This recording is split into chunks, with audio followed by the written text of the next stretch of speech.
How's it going, everybody? Welcome back to another episode of the Bodacious Rant with Burn and Rye. Hope everybody's been living life and enjoying themselves as always. This month with it being May, the Star Wars month and whatnot, of course we get the first Star Wars movie we've had since, I think Rise of Skywalker was the last one? Rise of Skywalker. 7 years now at this point since we haven't had a Star Wars movie. You know, we've had a bunch of Disney Plus shows since then, but yeah, in terms of the theatrical releases, this is the first one in a long time. Yeah, and that's suffice it to say. And well, of course, if you haven't guessed already, we're talking about The Mandalorian and Grogu, which is the cinematic spin-off of the show The Mandalorian, which premiered on Disney Plus, I believe, in 2020.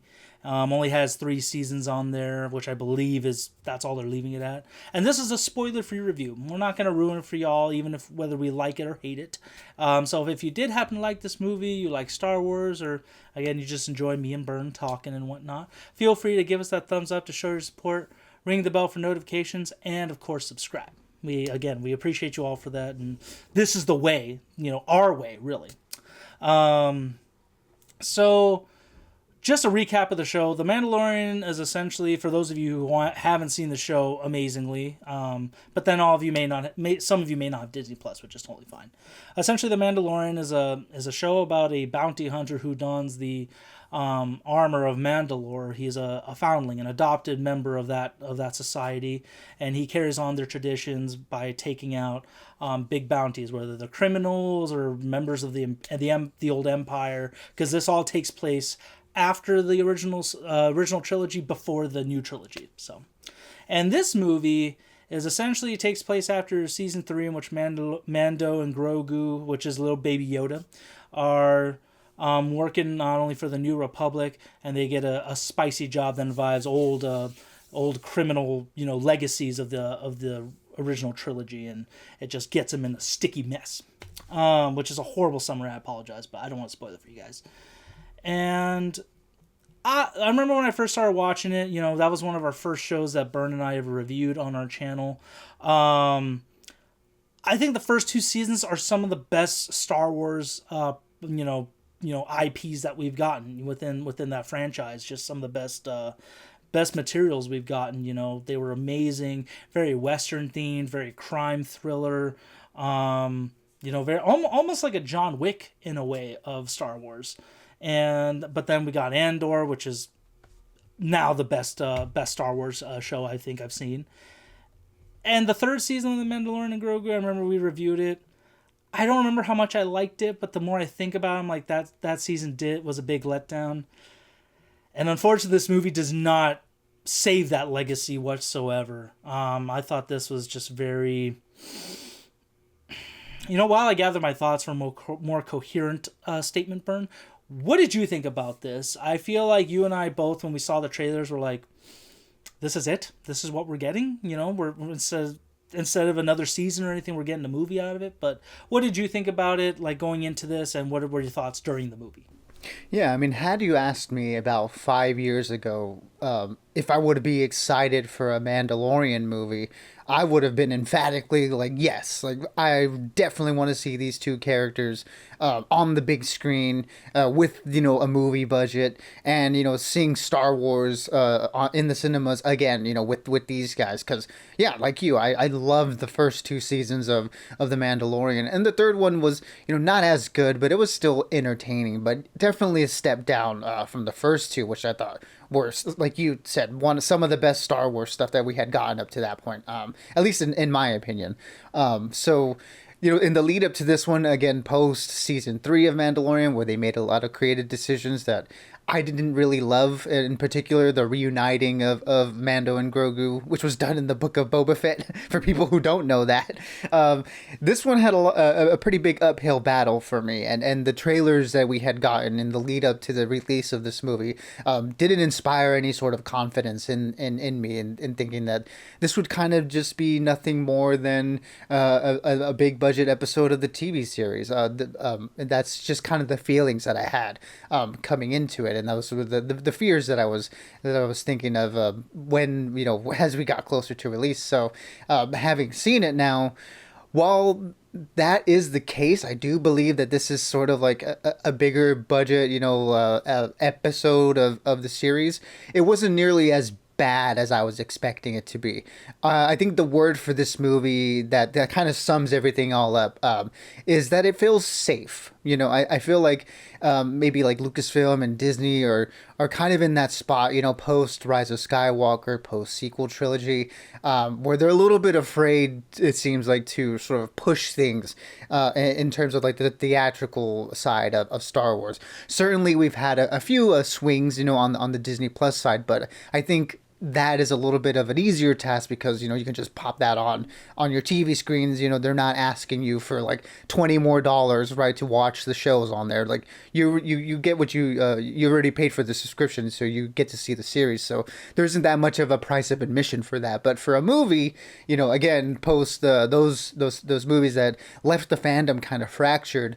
It seems like with this one they kind of just wanted to do something that wouldn't make anyone mad and would just kind of entertain you, and that you can go in and have a good time and leave, and I think that's kind of what they did here.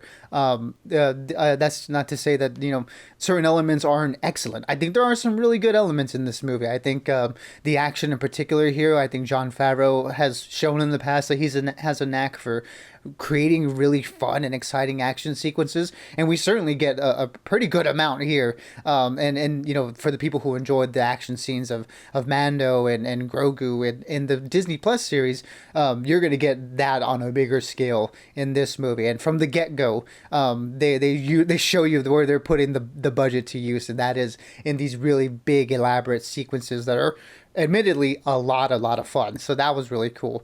Another carryover I think from the series that was also really good is Ludwig Göransson's score. I mean, since he's scored the first couple seasons of The Mandalorian, he's gone on to win like 3 Oscars in that amount of time, and and rightfully so. And I think his score here, hearing the Mandalorian soundtrack and the theme song with movie theater speakers, was I got chills. I couldn't help myself. I had a lot of fun with the music, and he takes even in bigger swings with the music choices in this movie, and I think they're a lot of fun. But with everything else, like the story itself, with these characters of Mando and Grogu, I think they don't really do anything much to sort of push the envelope. This very much seems like it was catered to both fans of the series and people who had probably never seen an episode before, so it's very like ease of entry where you can just come in and like not having seen them and kind of get an idea who these characters are. So in doing so, and sort of like in servicing both these different audiences, they create a story that it just seems like like for us, another episode of the series where you kind of get your villain of the week type thing, and everything just sort of works itself out by the end of it. And it's just, by the end of it, another fun adventure. And I feel like there were certain episodes of the series that felt like they had more stakes involved. And then this movie didn't feel like it really had that. So that was a little bit disappointing. And it doesn't feel like it pushes, the Star Wars lore any more forward than any like singular episode of The Mandalorian would. So yeah, on the story and on the character aspects, those were the parts that sort of let me down a little bit. I still think Grogu at this point is more so of a prop than an actual character, and there are certain sequences here that just feel like, look at him do this really cute thing, isn't this nice, isn't this fun? And it's like, okay, like I would have liked, instead of that, to progress him as a character a little bit more further. So it doesn't seem like they're trying to do any of that here. They're just trying to give you a fun adventure. And, the character development and stuff is just kind of gone by the wayside. You're just kind of in here for this adventure, and that's kind of it.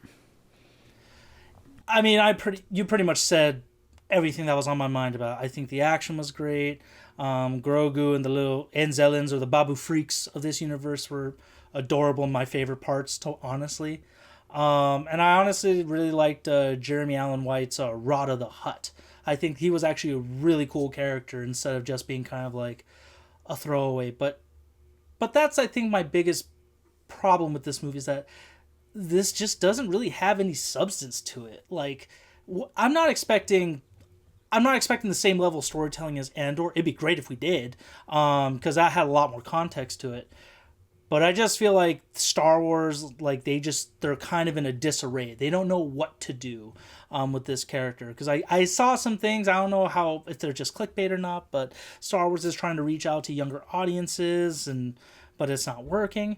It's like, I could care less who you're trying to reach out to, as long as it's good. Just give us a good story, some great set pieces, and, something kind of wholesome. And I feel like this one just kind of, it kind of did that on a very serviceable level, but it's not as good as I feel like it should have been, especially with how great these two characters were introduced. I do feel like Grogu, I agree with you. He is basically a prop. Now it's like, this one, I feel like they give him a little bit more of an actual character moment. I'm not going to spoil how, but I feel like, okay, we're finally seeing Grogu kind of becoming an actual character here. But because it's like he's a baby, and that species, like that Yoda is like, I forgot what they're called, or I don't even know what they're called. They don't age for like hundreds of years. So if we did want to see Grogu become a character, we'd have to fast forward, do a massive time jump for this character. So I feel like they just kind of shot themselves in the foot with this whole thing and the decisions they made during Book of Boba Fett and Mando Season 3.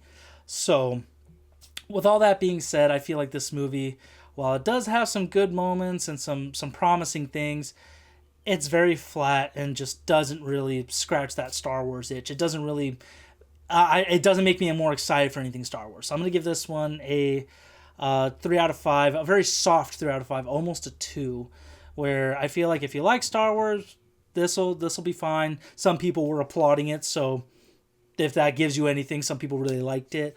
I'm just one of those fans. Like, I think I'm kind of getting burnt out, and there's nothing really drawing me to this franchise much more. So, yeah, I say it's fun. Is it worth IMAX and Dolby? If you want that spectacle feeling, yes. If not, save it for a $5 Tuesday or wait till it gets on Disney Plus. In all honesty.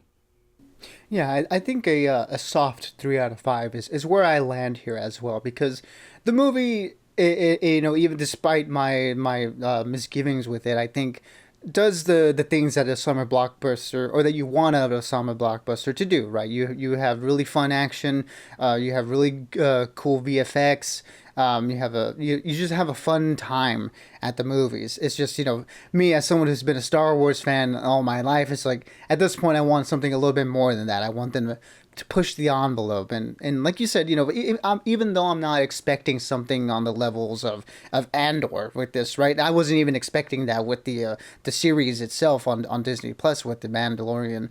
I was just wanting something a little bit more in terms of progression for these characters, because I felt like, season 3 was kind of one of those things where they were both kind of just stuck, like where they were very stagnant, where they really weren't doing anything much with the the characters of Din Djarin and Grogu, but so I was looking for some of that here. Hopefully, you were getting a big blockbuster movie again, first Star Wars movie in 7 years.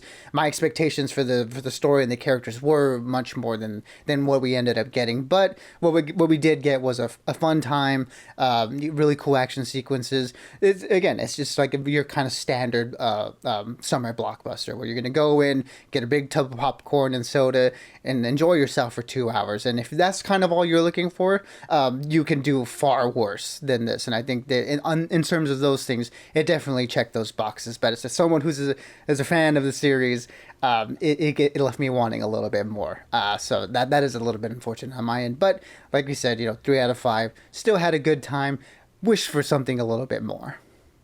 Yeah, I mean, maybe part of it is me seeing it kind of late. I did see it like 10:30, and technically it doesn't start till 11, but still, I just wish it had more fun with it. I feel like maybe a more mature route for this character, like it was in the first 2 seasons of the show, would service this a lot better, but we get what we get, so no need to complain anymore. But yeah, 3 out of 5 from both Burn and I.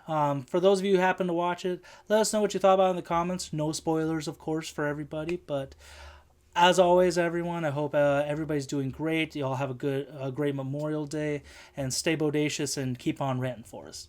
Absolutely, everybody. Be good, be safe, and as always, we'll catch y'all on the next one.